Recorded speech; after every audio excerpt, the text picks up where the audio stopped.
জন্ম দেওয়ার সাথে সাথে আমরা তিনটা উদ্দেশ্যকে আমাদের এই সংগঠনের সাথে জড়িত করেছি।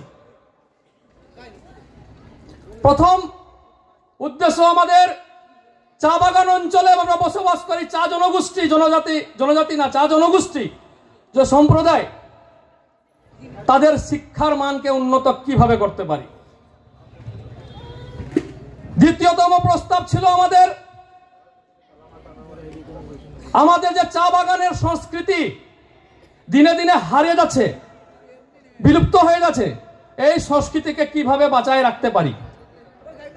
এবং তৃতীয় প্রস্তাব ছিল খেলাধুলার মাধ্যমে, যাকে ক্রীড়া বলা হয়, খেলাধুলার মাধ্যমে চা বাগানের এই যে জেনারেশন উঠে আসছে এদেরকে শক্ত কিভাবে করা যায়। এই তিনটা মূল প্রস্তাব।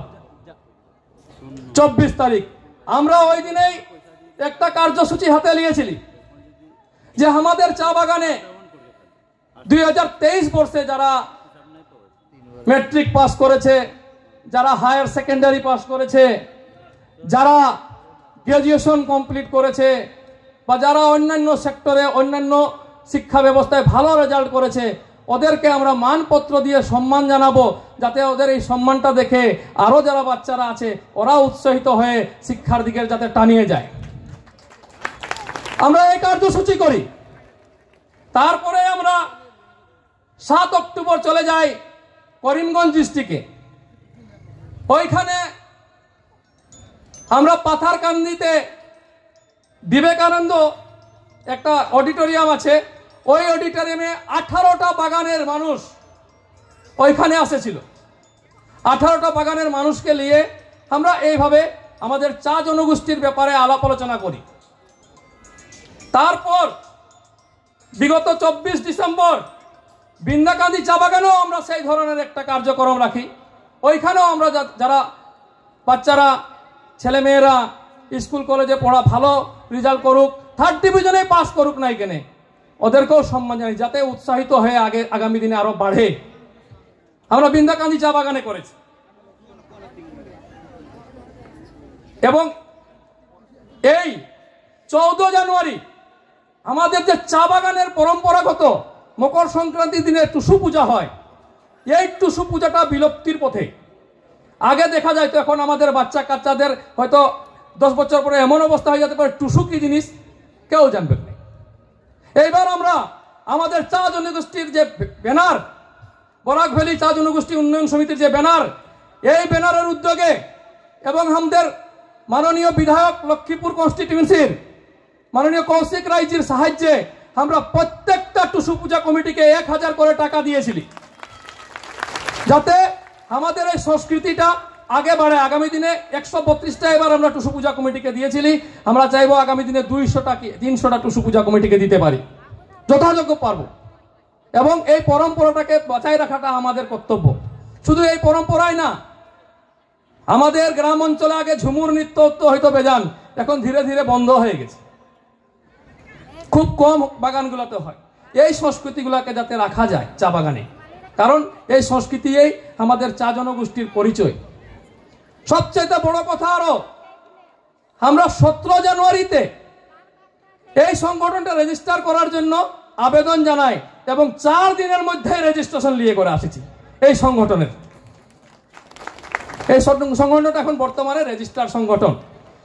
এই যে 3টা প্রস্তাব আমরা পাস করেছি, শুধু আমাদের এই 3টা প্রস্তাবেই নাই, আজকে আমরা আমাদের এখানের উপস্থিতির মূল এজেন্ডাও আপনাদের সামনে তুলে ধরবো, যেটা আমাদের বিধায়ক মহাশয়দের বা উচ্চ প্রশাসনিক যারা আছে তাদের কাছে দিয়েছি।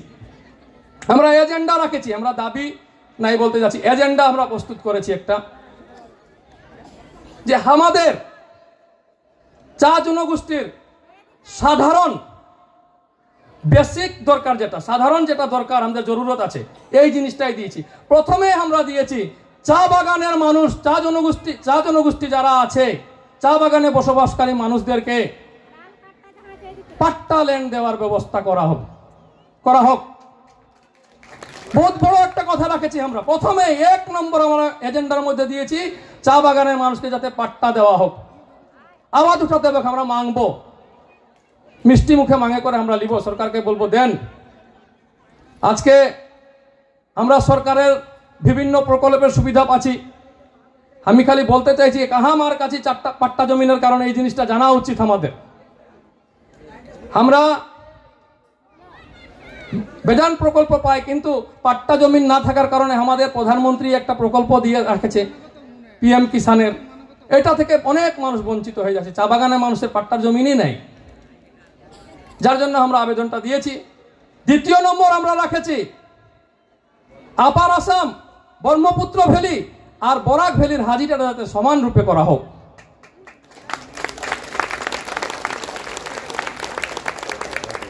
তৃতীয় নম্বর আমরা রাখেছি আমাদের চা বাগানের কিছুটা বাগানের অবস্থা এমন যে 10 সপ্তাহে রেশন নাই দেয়। যখন তলব আসে, আজকে সোমবারে তলব দিবার জায়গায় কোনো সময় শুক্রবারে হয়, হাজিরারও কোনো মানদণ্ডটা ঠিক নাই।